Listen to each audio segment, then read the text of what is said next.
Son 9:10 a.m. Seguimos con la procuradora hasta este momento. Son 9:10, todavía no la han votado, porque por televisión la han votado ayer, pero todavía no la votan oficialmente a la procuradora Catherine Ampuero.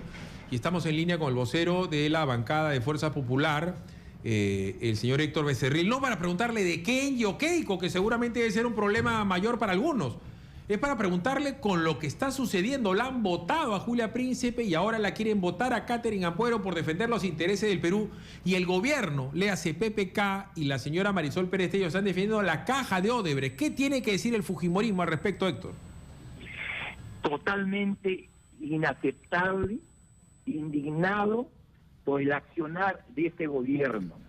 Anoche, descaradamente, la ministra Marisol Pérez Tello le mintió a todo el país desde un canal de televisión. Dijo que la doctora Julia Príncipe había renunciado el consejo. Seguimos con problemas en la comunicación. Es verdad, le mintió, porque es como que el día de hoy digan que ha renunciado Catherine Ampuero. No ha renunciado. No renunciado. Vas, trabajas, vas, vienes, regresas. Y bueno, vamos a ver qué es lo que va a decir, porque si ella ha dicho que ha renunciado, tiene que mostrar una carta de renuncia de Julia Príncipe. Cartita, papelito manda. No puede mentir la señora. El simple hecho de mentir ya implicaría que la interpelen, porque estamos hablando de personas que son neurálgicas, que ella misma cuando la presenta, la presentó a Julia Príncipe con bombos y platillos, y también a Catherine Ampuero.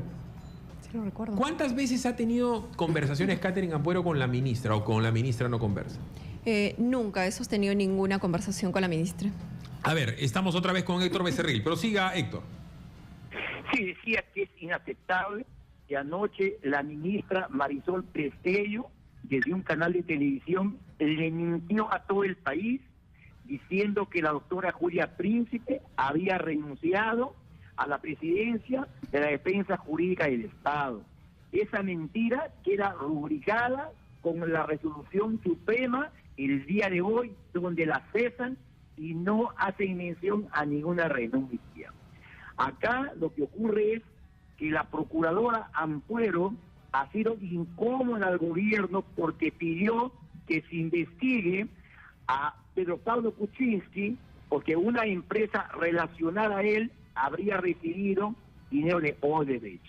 Y en segundo lugar, no les ha gustado pues de que se pida la inhibición de la venta de Odebrecht en Olmos y el juez Concepción Carhuancho lo haya aceptado. Es decir, este es un gobierno mercader, un gobierno que ni siquiera ya necesita lobistas, porque ellos son directamente, negocian todo, buscan sus propios intereses y apoyar los intereses de las empresas amigas en desmedro del Estado. Esto es lamentable lo que está ocurriendo. Héctor, y obviamente, sí. Acabo de estar hablando con el congresista Víctor Andrés García Belaúnde, estamos en presencia de la procuradora Ampuero, y él ha sugerido que si la votan, que la contraten de asesora de la comisión Lava Jato, que ustedes manejan mediante Rosa Bartra. ¿Estaría de acuerdo Fuerza Popular en contratar a la procuradora Ampuero para que siga con sus investigaciones ayudando al Congreso?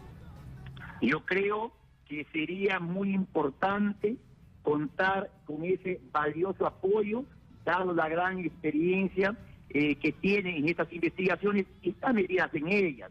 Y esto seguramente vamos a conversar con Rosa Bartra, vamos a conversar con los voceros y ojalá se llegue a hacer realidad este aporte tan importante. De mi parte, de verdad, valoro y sería muy importante para la investigación contar con la procuradora. Estamos con la procuradora aquí. Usted, señor congresista Becerril, tendría que hacerle una pregunta con respecto a su permanencia en la Procuraduría.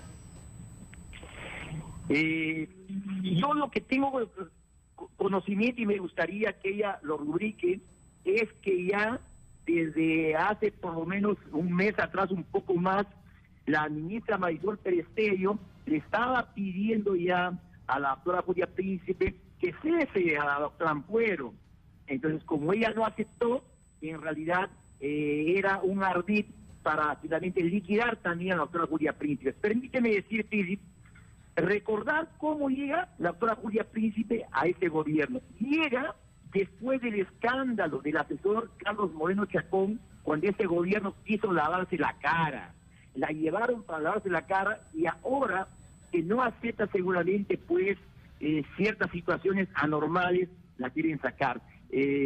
No sé, doctor Ampuero, me imagino que de usted todavía no se oficializa su salida seguramente en las próximas horas, ya que la doctora Marisol Pestello ha asumido la presidencia de Defensa Jurídica del Estado, y ella seguramente la va a cesar. ¿Sabe algo al respecto? Bueno, ahora, como bien lo señala usted, al sacar a Julia Príncipe, asume la presidencia del Consejo de Defensa Jurídica del Estado la ministra Marisol Pestello, y ella, asumiendo este cargo, me cesaría pues como procuradora ad hoc, y entiendo que la resolución debe salir publicada el día de mañana. Entonces, Philip, esta ha sido una jugada bien estructurada del Ejecutivo. Le exijo a la doctora Julia Príncipe que haga, el cese, que haga renunciar a la doctora Ampuero. Como sabían que ella no lo iba a hacer, porque en varias oportunidades se ha negado, no es que esto ha sido un impronto, en varias oportunidades se ha negado, entonces de esta manera pues sacan a dos personas incómodas para este gobierno, como repito, que lo único que hace es favorecer a empresas amigas y favorecer sus propios intereses. Ha sido muy amable con nosotros el congresista de la República, Héctor Becerril, y por supuesto Catherine Ampuero, que tiene toda nuestra admiración y respaldo. Ha sido muy amable, procuradora. Muchas gracias a ti, Philip. Muy amable. Pausa, regresamos con un tema de palpitante actualidad, el embarazo juvenil. Ayer ha dado a luz una chica parada prácticamente en una posta médica, una cosa realmente dramática. 9:17, pausa, regresamos con el doctor Enrique Flint. Son las 9 de la mañana con 19, estamos con el doctor Enrique Flint. El doctor Flint es ginecólogo. Y vamos a tratar a colación de un tema que está en portadas de periódicos, que es un tema pues tristísimo. Una adolescente da luz en un baño del hospital de Huaycán, una chica de 14 años, muy probablemente haya sido embarazada cuando tenía 13. Obviamente es un drama que viven muchas chicas y queremos hablar desde el punto de vista médico con respecto a qué tienen que hacer los padres si se enteran que sus hijos tienen relaciones sexuales a tan temprana edad, o qué tendría que hacer una chica de 13, 14 años que ya tiene sexo. Doctor Flint, ¿cómo está? Buenos días. ¿Qué tal? Muy buenos días. Hablando de titulares, hace muchísimos años hicimos un titular que fue mundial, ¿no? Que fue el caso de Lina Medina, no sé si te acuerdas, que es la mujer más joven, era una niña de 5 años que dio a luz. Eso fue en el año 39. Ella aún vive y fue pues noticia en todo el mundo. Ha sido en la historia la mujer más joven. Y bueno, hoy en día nuestra situación sigue siendo terrible. O sea, tenemos al año más de 1.500 partos de niñas entre 11 y 14 años. O sea, son más de 1.500 niñas que dan a luz todos los años, más de 3 por día. Y bueno, es un problema que se da más, por ejemplo, en las zonas de selva, se da más en la gente de escasos recursos, en las familias que viven hacinadas, ¿no? Pero es un problema importantísimo en nuestro país. A ver, evidentemente hay niños que pueden tener relaciones sexuales consentidas. A esa edad no. No cuando son niños, pero cuando tienen 13, 14 años, pueden tener sexo con su amiguito de 15. Esas cosas, yo sé que a las papás y las mamás que me están escuchando le parece atroz lo que estoy diciendo, pero eso sí pasa, doctor. En cualquier clase social y socioeconómica, los chicos de 15, hombrecitos, le piden sexo a las chicas de 13 y 14. O yo estoy haciendo una barbaridad. Estadísticamente, o sea, hay que ver estadísticas. Evidentemente puede pasar lo que tú dices, pero estadísticamente son niñas menores de edad con adultos mayores de 18. O sea, la enorme mayoría. Correcto, pero lo primero que quiero oír, porque lo otro es delictual, ¿no? Si un papá sospecha que su niña está teniendo sexo, 13, 14, ya 15 años es un adolescente, ¿qué tendría que hacer el papá? De ahí vamos a hablar del tema delictual, de mayor con menor de edad. que tiene que hacer una chica de 14, 13 años que ya está teniendo sexo? Tomar anticonceptivos. ¿Qué anticonceptivo tiene que tomar una chica de 13 años? Condón, porque, reitero, quiero ir primero a lo que nosotros no queremos aceptar, porque ningún papá va a aceptar que su niña es sexualmente activa, ¿no es cierto? Así es. ¿Qué pasa? Que uno tiene que, en su consulta, ¿qué le ha pasado cuando esto ha ocurrido? Lo que pasa es que, digamos, es un continuo. O sea, hay conductas de la niña que pueden comenzar, por decir, a los 12 años, salvo que haya sido violada, ¿cierto? Pero una niña que tiene una conducta especial, por ejemplo, de salir a fiestas, volver tardísimo en la noche, uso de drogas, alcohol, o sea, todas esas cosas diferentes, digamos, demasiados amigos, ¿no? No amigos, sino demasiadas parejas o cosas. Correcto. Entonces, eso te va llevando, enamoraditos, ¿no? Te va llevando a pensar que esa niña va a poder entrar en problemas. Entonces, la idea es cambiar la situación antes de que la niña esté en problemas. O sea, la idea no es decir, bueno, ponle una TEA a una chiquita de 13 años. No, o sea, la idea es que no llegue a tener esos problemas. Y esto, digamos, tienes que trabajar en un montón de niveles. O sea, tienes que trabajar con las niñas, tienes que trabajar con las familias, tienes que trabajar en los colegios, en la sociedad y en el país a través de las leyes. O sea, son un montón de niveles de lo primero más... creo yo es la familia, ¿no? La niña, la misma niña. O sea, trabajar su autoestima, trabajar su conducta, todo eso. Luego la familia, evidente, porque la familia es lo que más influye. Son 9:24. Ahora hablemos de la mayoría de los casos, en donde un mayor de edad, 18, 19, 20, 21, 22, está teniendo sexo con una chiquita de 12 años, 11 años, 10 años. Normalmente, cuando pasan esas cosas, la chiquita está sometida a una presión inmensa. Comenzó con una violación y después con un requerimiento que la presionan, que la acosan a la chiquita, porque después le dicen, te voy a acusar con tu papá, le toman fotos. O sea, es una tortura y una violación continua. Y por eso es que las chiquitas terminan siendo embarazadas a los 12, 13 años.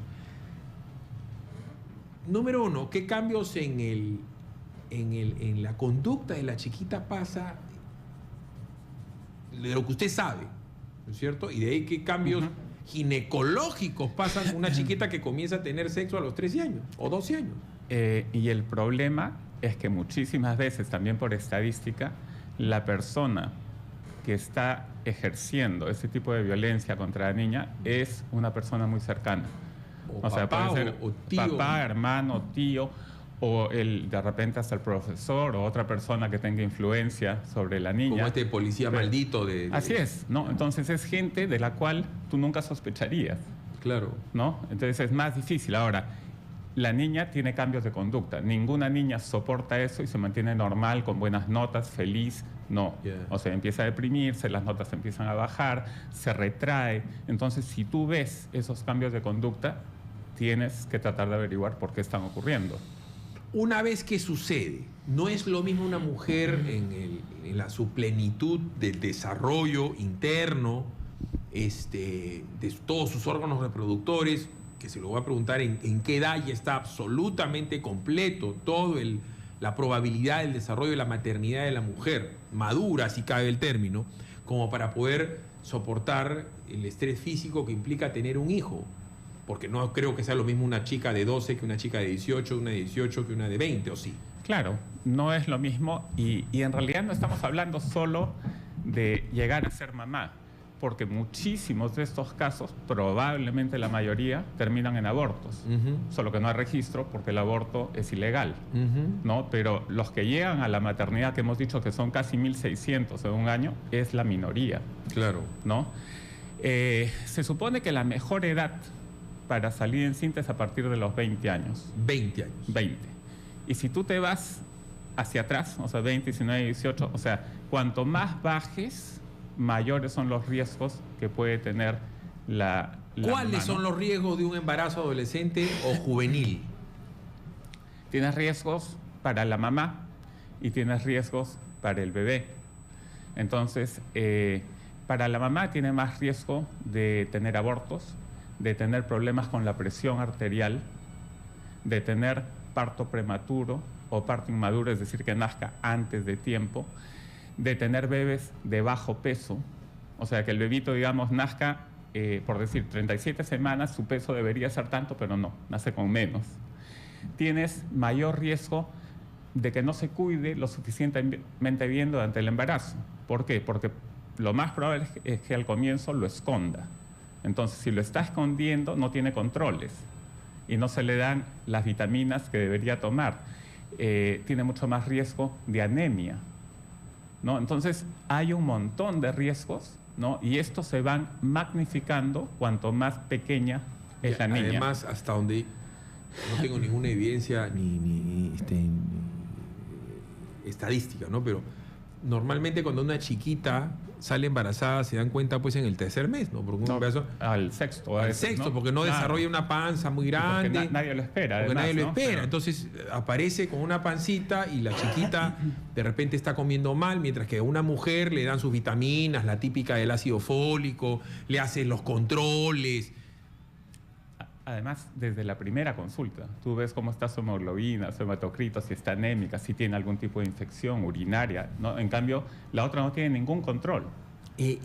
Una niña de 12 años, comprenderá que a mí me cuesta hacer estas preguntas porque tengo una hija de 10, ¿no? Pero una niña de 12 años va a dar de lactar igual que una mujer de... ¿Sí? Sí. Va a dar de lactar. Sí, sí.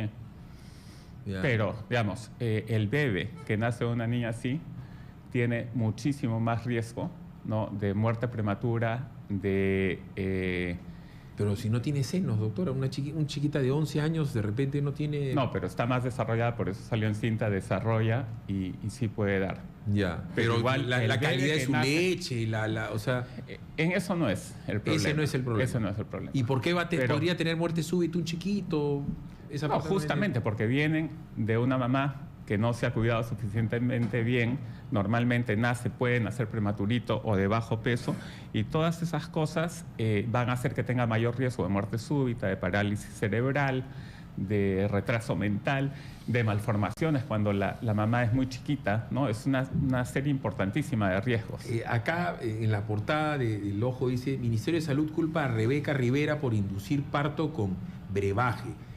Muchas veces la gente cree en los parteros y en algún tipo de superchería. ¿Con un brebaje se puede inducir un parto? Depende de lo que tenga el brebaje. O sea, hay sustancias que pueden producir contracciones, evidente. Entonces, depende de lo que pongas en el brebaje, ¿no?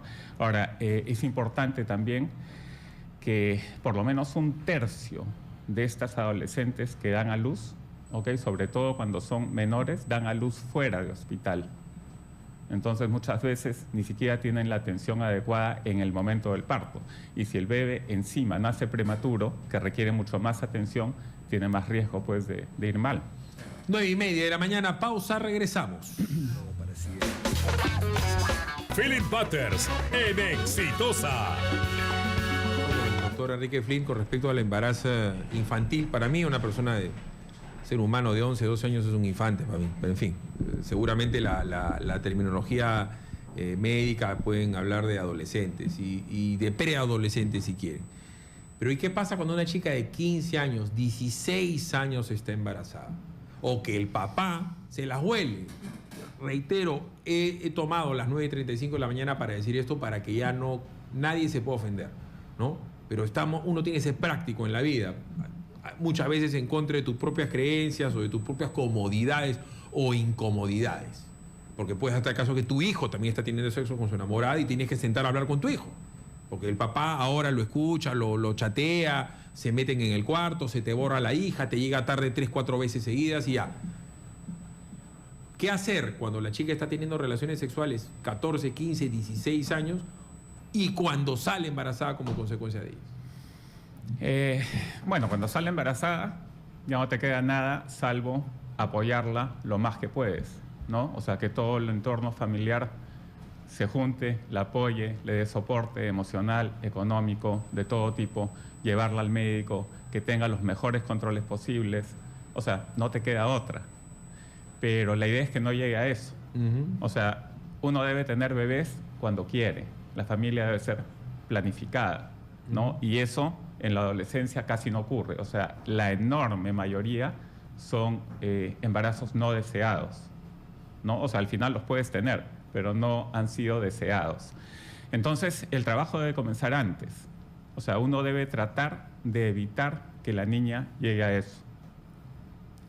Y eso es lo que hablábamos antes, en todos los niveles, ¿no? A nivel familiar, en el colegio, todo eso. Ahora, si un papá se entera, por ejemplo, que la niña de 16, 17, 18 años tiene relaciones, ¿ok?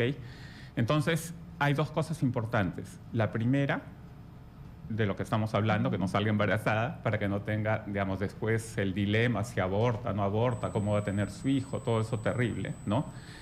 Y el otro es que se cuide para no tener enfermedades de transmisión sexual. Claro. Porque en general, si sales embarazada es porque estás teniendo relaciones y hay que ver cómo las tienes, con quién las tienes, si te estás cuidando. O sea, el embarazo no es el único problema. Hay un montón de enfermedades de transmisión sexual, algunas que no se curan, nunca, ¿no? O sea, tenemos tratamientos, pero no hay cura. Entonces, lo primero es a los adolescentes darles educación sexual. Eso implica que conozcan los riesgos, ¿ok? Y aumentar su autoestima para que el inicio de la vida sexual sea cuando se sientan realmente seguras y maduras, tanto emocional como físicamente. Si tú ves las estadísticas, tú tienes, acá tengo, en regiones de nuestro país como la selva, el 20% de las niñas menores de 15 años ya tienen relaciones, ¿ok? Y en general, los adolescentes en zona rural, 6 de cada 10 han tenido relaciones antes de los 18. Acá te interrumpo. Hay gente que cree, hay ideas buenas, malas, regulares, y para mí no todas las ideas son respetables. En esto de déjala decidir. ¿Cómo va a decidir una chica de 13 años que está embarazada por un acto violento como es la violación sobre su vida y la vida de una persona? O sea, cuando alguien dice déjala decidir, suena pues bonito y suena pues un cliché bien bacán y la gente sale a las calles. ¿En qué condiciones psicológicas va a estar una niña que ha sido violada por el tío, por el papá, por el primo, por el hermano, que no sabe, está absolutamente asombrada y descorazonada de lo que le ha pasado, para poder decidir lo que es un aborto? Para colmo, que se dan cuenta del aborto, de la posibilidad del aborto, cuando el feto tiene 3 meses. Y evidentemente, al ser ilegal, se lo van a hacer en cualquier sitio. Evidentemente. Entonces, desde el punto de vista médico, ¿qué cosa implica? Científico, ¿qué cosa implica que una niña de 13 años tenga un aborto de un feto de 3 meses? Se juega la vida. Es una situación terrible. Digamos, en la parte médica, si se hace correctamente, no se juega la vida. En la vida de ella, porque lo que vas a hacer es vas a ir a matar a un ser humano. Es un asesinato evidente, ¿no? Porque, o sea, el bebé en ese... O sea, hay gente que dice... No, es un bebé que está formado, totalmente formado. Totalmente formado. Sí, tiene sí, ojos, tiene, o sea, todo. Tiene absolutamente todo. A partir de ahí, digamos, los órganos van a crecer, pero el bebito está totalmente formado. Es un asesinato del bebé. O sea, ni hablar, ¿no? No hay mucho que discutir. No hay nada. Yo no hay nada he escuchado que discutir. Gente que dice, bueno, no, pues entonces, como no está totalmente formado, no es asesinato, porque yo sé, desde mi punto de vista, de que hay concepción, hay alma y es ser humano. Pero ya, esa es una creencia pues, religiosa, así que yo puedo estar equivocado, alguien dirá, pues Flint es judío, Batters es católico y cree en este tipo de cosas. Científicamente, ¿desde qué momento es ser humano? ¿Desde qué momento científicamente es ser humano? Porque primero es óvulo y esperma se juntan. El ser humano, digamos, lo que uno divide a partir de implantación, que es cuando el óvulo fecundado se anida en el endometrio, eso señala el inicio del embarazo, porque es ahí que tú tienes la capacidad de medir el aumento de las gonadotrofinas, de las hormonas del embarazo y poder detectarlo. Esa es la manera. O sea, el embarazo inicia en la implantación. Ya, pero en ese momento no tiene ojos, no tiene manos, no tiene nada. No tiene nada. ¿Desde qué momento comienza a tener semanas, durante 8 semanas empieza lo que se llama el periodo embrionario. Ajá. Es un embrioncito donde se van a ir formando las cosas. Y una vez que termina eso, comienza el periodo fetal, donde ya todo está formado, o sea, a las 9 semanas. De 9 semanas. Exacto, ya es periodo fetal y simplemente va a crecer, se va a desarrollar, se van a completar los órganos. ¿Por qué estoy diciendo esto? Porque tal como lo está diciendo el doctor Flint, ¿no es cierto?, nos está dando estadísticas. O sea, cuando una niñita sale embarazada, tú te enteras normalmente, mayoritariamente, después de las 3 semanas, 4 semanas, 5 semanas. Te enteras cuando ya está absolutamente completo. Súper completo, y lo único que queda a la familia es lo que te estaba diciendo. Claro. O sea, juntarse todo el entorno familiar a darle el mayor apoyo posible. Es muy fácil decir. Y que no deje el colegio y hablar en el colegio. Ya, cuando usted ha tratado con estas niñas, porque ustedes los doctores tratan, ustedes los doctores son muchas veces, hacen hasta de sacerdotes sin religión porque se paran al frente de una niña y la tienen que ocultar, y usted es un ser humano y tiene que ocultar una niñita. Cuando usted escucha eso de déjala decidir, o sea, ¿algún papá la puede dejar decidir a la chiquita? No tiene sentido, pues. O sea, ¿cómo son va a niños, decidir? no tienen experiencia, no tienen capacidad para tomar una decisión inteligente. O sea, yo te digo, en mi experiencia, que son un montón de años, nunca he visto una mamá, digamos, que tomara la decisión de tener al bebé y contara con el apoyo y después se arrepienta. Nunca se ha arrepentido. O sea, todas las mamás que han tenido un entorno que ayuda, que es favorable, han estado al final felices, ¿no? O sea, ¿y qué pasa con la mamá a la que ha decidido el papá? Digamos, ¿es el papá, la mamá o hasta de repente el propio violador el que decide? Porque yo no entiendo cómo una chiquita de 12 años va a decidir y hacer tal o cual cosa. Además, con los riesgos que implica... usted dice, claro, si lo hacen bien... Acá no se hace bien porque es ilegal. O sea, acá se hace en cualquier lugar y implica riesgos, ¿no? O sea, ¿implica riesgos de qué? De muerte, evidentemente al niño que lo estás matando, pero la mujer le dejan un pedazo de brazo, estoy siendo absolutamente grotesco, 1000 disculpas con la gente que está escuchando, le dejan un pedazo de brazo, algo, y se le pudra adentro y la chiquita puede tener una tremenda infección y se muere en 2 semanas. Bueno, digamos, por suerte... ya no, digamos, esos casos ya casi no ocurren porque, digamos, se ha hecho mucho más fácil el aborto a nivel médico. O sea, hoy en día hay sustancias que lo hacen más fácil, pero el trauma psicológico, digamos, no se lo quita a nadie, ¿no? Entonces, los riesgos de aborto pueden ser sangrado, pero es mucho menos que antes. Pero, digamos, el trauma que le va a quedar por el resto de la vida está ahí, ¿no? Entonces, como decíamos, si uno sabe que su chica, digamos, su niña de 15, 16, 18 años está teniendo relaciones, hoy en día, por ejemplo, hablando de anticoncepción, hay lo que se llaman los anticonceptivos de larga duración. ¿Qué es eso? Son anticonceptivos donde tú se lo pones, digamos, el más fácil para que la gente entienda es la T. O sea, la T, que puede ser de cobre o de progesterona. Hay también unos implantes, que es como un palito de dientes, que uno lo mete en el brazo y que libera una hormona. Y estos tienen la ventaja de que una vez puestos ya no dependen de que la mujer se acuerde, de que la chica se acuerde. Ya. Porque, por ejemplo, los anticonceptivos orales son una maravilla, no fallan nunca, Ya. en teoría. Ya. En la práctica fallan a cada rato porque... Te olvidas. Porque la chica se olvida, pues. O sea, se fue a la discoteca, vino tarde, había tomado, se olvidó de tomar la pastilla. Y si te olvidas 3 veces al mes, sales en cinta. ¿Y ¿no? qué pasa con la gente que dice que hay que repartir la píldora el día siguiente? La ministra de Salud dijo, hay que repartirla, yo soy contestalona y que no fastidie el cardenal. Ya. Ok, perfecto. Esa es una parte política y religiosa, si quiere. Pero una chiquita de 14, 15, 16 años dice, me olvido. Y es irresponsable porque toma el sexo pues, por puro placer o por puro deporte, que tiene un enamorado un día, deja de tener otro. Porque así son, hay muchos de los chicos son promiscuos. ¿Qué pasa con una chica que intercala vamos a decir, las pastillas y cuando se olvida, ¡plac!, se mete píldora el día siguiente? No pasa nada. No va a pasar nada. No, o sea, la píldora del día siguiente es sumamente segura. Lo más, digamos, es del día siguiente, es una píldora de emergencia. O sea, no es para que ese sea tu sistema. No, pero ¿y qué pasa si se vuelve el sistema por No, es que irresponsable? no tiene por qué volverse el sistema. O sea, puedes tener alteraciones en la regla, puedes subir de peso, puedes tener un poco de dolor de cabeza, nada más. Correcto. No te va a matar, no te va a hacer daños terribles. Mucho más daño te haría un embarazo no deseado o un aborto. Correcto. Pero no es su función. Se llama anticoncepción de emergencia. Correcto. No, No, está entonces- bien, pero digamos que los chicos ahora no son del todo responsables. Pues, vamos a No, decirlo, por eso estamos nadie hablando. de 14, 15 años usted y yo hemos hecho barbaridades pues, cuando teníamos 14, 15 años que no haríamos ahora. ¿No es cierto? Manejar sin el horario de tu papá, pues zampado porque te agarraste el carro a tus amigos.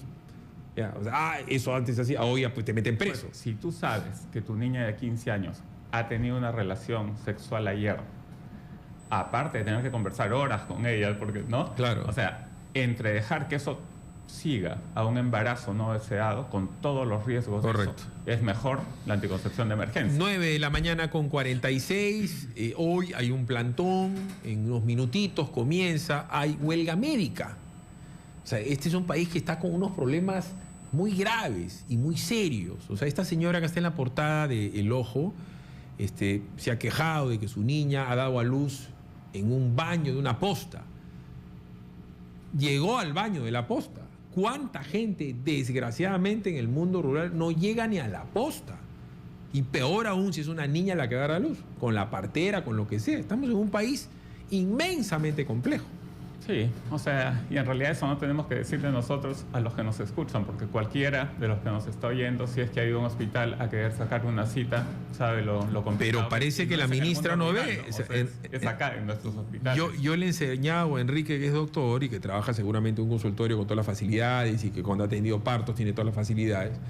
El Servicio Integral de Salud, entre las muchas cosas que puede hacer, es atender un parto, atender a una persona que tiene un determinado problema en el embarazo, siendo menor de edad o una persona muy joven.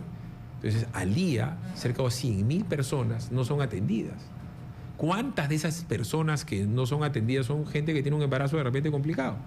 100.000 personas que terminan resintiendo a otras 5 más. El papá, la mamá, el tío, el primo. Son 500.000 de personas que se están resintiendo con la vida y con el Estado y con el Perú y con las condiciones como esta señora. Otro tema será cómo es que la chica de 14 años ha dado a luz, ¿no es cierto? ¿Dónde es el papá? ¿Quién ha sido? Pero una vez que está ahí el ser humano lo tienes que atender, pues. Y estamos en huelga médica. 9:48, pausa, regresamos, ya viene Nicolás Lucar. Recuerda que Exitosa recibe tus denuncias. Envíanos fotos y videos a través del WhatsApp 977-307-629. Ya regresamos con Philip Butters en Exitosa. Caribeña es la radio que sí suena. Escucha, Radio La Caribeña, sí suena.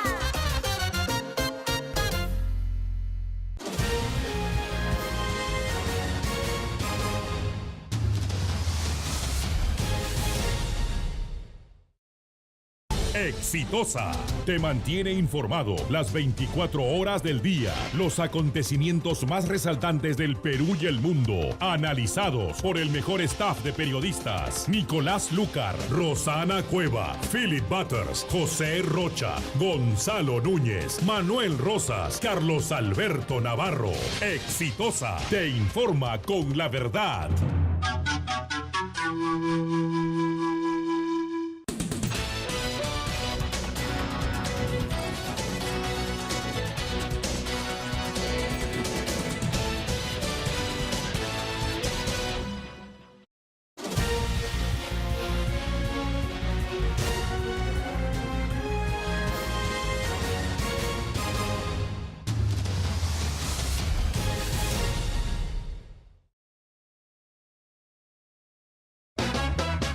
Continuamos con Philip Butters en Exitosa.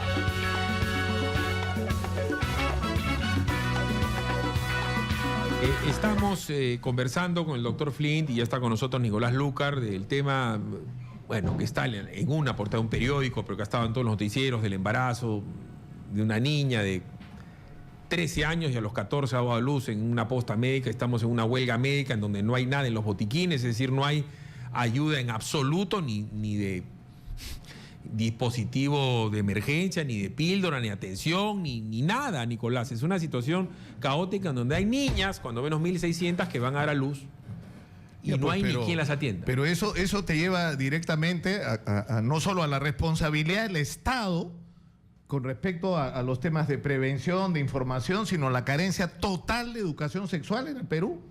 Y eso es una discusión que tiene que ver con este debate que yo considero sinceramente dañino sobre la ideología de género. O sea, Hay que dar educación sexual en los colegios y tiene que ser concertada con los padres y con los maestros, por supuesto. Y los mismos padres requieren recibir educación sexual. Los chicos mira, en la misma información que sacó el INEI, que decía que había aproximadamente 250.000 adolescentes entre 15 y 19 años o que estaban embarazadas o que ya habían tenido hijos. Correcto, que es un número horrible. Pero escúchame, además de eso, los chicos decían, el 60 y tantos % decía que no hablaban con sus padres. Y de los que hablaban con sus padres, de sexo era de lo último de lo que hablaba. Correcto, Nicolás. Entonces, pero para que veas que no es estéril lo de la ideología de género, y yo sí he leído el Currículo Nacional de Educación, como presumo tú lo has leído, le meten a los chiquitos una serie de cosas, entre ellas le hablan a una niña de colegio de su derecho reproductivo, léase aborto. Y van a tener que dar cuenta. Ya viene ahorita, por dar un ejemplo, viene el Papa. Ya quiero ver a PPK diciéndole al Papa que su aborto encubierto lo está promoviendo. Mira, encerrado. No es floro lo que he dicho. Escúchame. A ver, digamos, yo creo que tu idea es que eso debe ser una cosa discutida solo en familia. No. Cuando, o sea, si la familia no siempre es confiable. No, yo no he dicho eso. Muchas veces la familia no sabe cómo orientar. Yo lo que he dicho es que si a alguien le hablar de sexo a tus hijos, en el caso mío, yo le pregunto al doctor Flynn, le pregunto al doctor Ascenso, le pregunto al doctor Belit. Pero eso no ocurre. Espérate. Pero inclusive si el Estado se va a rogar esa obligación, tiene que decirle a los papás que le va a meter. Porque en la ideología de género está el contrabando del aborto y dice derecho. ¿Qué derecho reproductivo tiene una niña de 13 años? Pero es que la discusión es increíble. O sea, estamos hablando, el Perú tiene una enfermedad en este momento. Entre otras, ¿no? Porque tiene múltiples, o sea, tenemos montones. Nicolás. Y una de esas enfermedades es que nuestros chicos están empezando su vida sexual de una manera prematura, cuando no están preparados emocional ni psicológicamente para ella, que no están tomando ninguna precaución para el embarazo ni para las enfermedades de transmisión sexual. Respóndeme, y que hay Nicolás, una epidemia de aborto. Respóndeme. ¿Qué derecho reproductivo tiene una niña de 13, de 12 años? Philip Butters le puede hablar a la niña Lucar Crucillat sobre su derecho reproductivo a los 13 años. ¿Qué te parece? Es su derecho a no ser acosada, es su derecho a no ser violada, es su derecho a no sufrir presión. O sea, tiene que aprender a eso no es derecho correcto. Eso no es derecho reproductivo. Reitero, Nicolás, tú que lo has leído, de repente el doctor no lo ha leído. ¿Cuál es el derecho reproductivo de una niña de 13 años? Pero Philip, tú mismo, yo te he venido escuchando, hay que reconocer una realidad que está viviendo la sociedad peruana y tenemos que enfrentarla. Correcto. O sea, no podemos permitir que siga ocurriendo en el Perú. No me que está haya respondiendo. Mira, 1.600 embarazos te quedan 6 minutos de programa. 1.600 embarazos de niñas. Respóndeme lo que te he preguntado. No me evadas. ¿Qué derecho reproductivo le van a enseñar a una niña de 12 años? Para después quiero que me digas si tu hija de 12 años que alguien le embaraza va a poder decidir sobre sí misma del aborto. Respóndeme la primera, hermano, y tómate tiempo para la segunda. No entiendo cómo que derecho reproductivo. O sea, yo creo que esa no es la discusión. La discusión es otra. O sea, yo no te estoy defendiendo lo que diga o no diga el Ministerio de Educación. Yo estoy tratando de hablar de la realidad objetiva que estamos viviendo, que se expresa en cifras dramáticas y que el caso de esta chiquita que da a luz en un baño, ¿no es cierto? No hace sino señalarte. Te voy a explicar por qué. 1.600 criaturas que están dando a luz y que son... Y lo voy a ¿cuántas explicar? están abortando? Correcto, y voy a explicarlo. Porque en el currículum de educación está, y sí existe la ideología de género, no es un invento, y dentro de las cosas que dicen taxativamente, yo sé leer y escribir. Y entiendo prácticamente cualquier cosa en castellano. Y hablan de los derechos reproductivos. Y esa misma gente, Promsex, Impares, y la gente que condecora a la ministra son los impulsores de... No, Philip, lo que déjala decidir, hermano. Pero ¿sabes lo que pasa, Philip? Lo que pasa no es que no le están diciendo nada a los chicos sobre educación sexual en los colegios. No están recibiendo ninguna orientación, ni los chicos, ni sus padres. Yo todos los miércoles he hecho una secuencia de sexualidad saludable con las obstetras de salud para tratar de compensar, y ellas cuentan lo que están viviendo. Perdón. ¿No? Sería fabuloso que me contestes. Me estás evades. ¿Pero evadiendo qué? Hermano, le están diciendo en el Currículo Nacional de Educación, que asumo que tú no defiendes porque no has leído, y ya estoy llegando a la conclusión que no has leído, que a los chiquitos de 12 años, 13 años y 14 le hablan de derechos reproductivos. Y lo mínimo que uno tiene que decir al papá, decir, ¿sabes qué? Yo soy la ministra Romero y yo estoy de acuerdo con el aborto en una niña de 12 años. Yo soy la ministra Martes y estoy de acuerdo. Uno da la cara y dice la verdad, hermano. Pero es que... Esa es la verdad. Mira, tú sigue con tu discusión con la ministra Martes, pero lo que hay que hacer es enfrentar una realidad y qué respuesta le damos. Entonces yo te pregunto, ¿qué hacemos frente a una realidad donde según estadísticas que siempre se quedan cortas en el Perú, porque siempre hay una subnotificación, creo que es la expresión correcta, doctor Flynn, ¿no es cierto? O sea, tenemos 250.000 chicas entre 15 y 19 años que están embarazadas o que ya dieron a luz. Tenemos 1.600 niñas, no adolescentes, niñas embarazadas en el Perú. Y eso también es subnotificado porque muchísimas de estas chiquitas que salen embarazadas lo que hacen es ir a abortar en las peores condiciones de salubridad. Entonces, ¿qué tenemos que hacer? Lo que pasa es que tú, digamos, cuando se habla de derecho reproductivo, tú todo el tiempo dices lo mismo. El aborto en la niña de 12 años y que ella tiene que decir como si eso fuera lo único. Eso no, yo no he dicho que sea lo único. No, pero a eso no es lo que se refiere. O sea, probablemente lo que se refieren es que hay un mayor acceso de las chicas de 16, 17, 18 al método anticoncepción. A los 17 ya no están en el colegio. Perdón. Sí. Estoy hablando del currículo nacional de educación. Enrique, no tener la inteligencia tuya, pero en el colegio se van a los 16 años. Y eso lo dice el Currículo Nacional de Educación. Y yo sí entiendo cuando... A los 18 están terminando. No, hermano, 16. Y en el área rural peor. Y precisamente porque no he evado el tema, te he preguntado a ti, pues una chica de 16 años que le encuentran una niña de 13 años con un embarazo, como esta chica, evidentemente la han violado. Y esa gente que condecora hoy a la ministra, ocasional ministra, que va a tener que responder porque lo está haciendo, dice que hay que dejar abortar a la chica. No estamos, digamos, ¿Cómo va a abortar una niña? ¿Tú dejarías abortar a tu hija con un feto de 4 meses, hermano? Escúchame, pero nadie está proponiendo eso. Sí, o sea, yo sí le atribuyo una responsabilidad a las autoridades actuales es no hacer lo que hay que hacer, que es una campaña intensiva de educación sexual en los colegios coordinada con los padres. Enrique, no inicies la vida sexual tempranamente porque no es bueno para ti. Para empezar. ¿Quién puede influir en la niña? Primero la familia, ¿okay? Y después el colegio. Son los dos. No he dicho que no. Entonces, lo que he dicho que se tiene que conversar. Los papás tienen. No, pero el papá tiene que saber. Porque toda esta discusión de déjala decidir se llama aborto. A mí no me floreen, hermano. Yo soy bien directo para las cosas. Nadine Heredia, que le besó la mano. ¿Tú crees que él está a favor del aborto? No me lo responde, se lo he preguntado 4 veces. Si tu hija, Nicolás Lúcar, embarazada a los 13 años, ¿la haces abortar, sí o no? No me florees. No es de repente. Mis hijas son mayores de edad en este momento. No, cuando todas. Tenían 13, hermano. No, me sigues evadiendo, no me evadas. O sea, que si yo la voy a dejar abortar o no, es una situación muy difícil en la que yo no quisiera que nadie se vea puesta, pero yo te transfiero la pregunta a ti. Si tu hija... O sea, sale embarazada porque la violaron, ¿tú pensarías que ella debería tener ese hijo o no? Que es una de las discusiones que hay en este momento. Perdón, yo no la hago abortar porque es una persona, si esa desgracia me pasa, va a tener 13 años. Ya, pero ¿sabes de qué se trata, Philip? Sí, de que eso no ocurra. Se trata de que no... Y para que eso no ocurra, tú tienes que darle información a los chicos. Pero si ocurre, como está ocurriendo...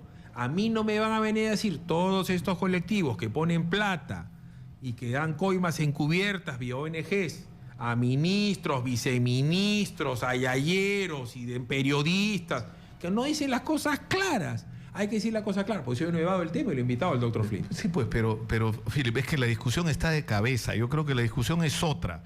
Tenemos una realidad dramática y social. Es una enfermedad en el Perú. Los chicos están iniciando tempranamente su vida sexual. Lo están haciendo no solo cuando no están preparados, sino sin ningún tipo de precaución. ¿Y eso qué está provocando? Embarazos, enfermedades de transmisión sexual y una epidemia de abortos hechos en las peores condiciones. Entonces, esa es la realidad. ¿Cómo enfrentamos esa realidad?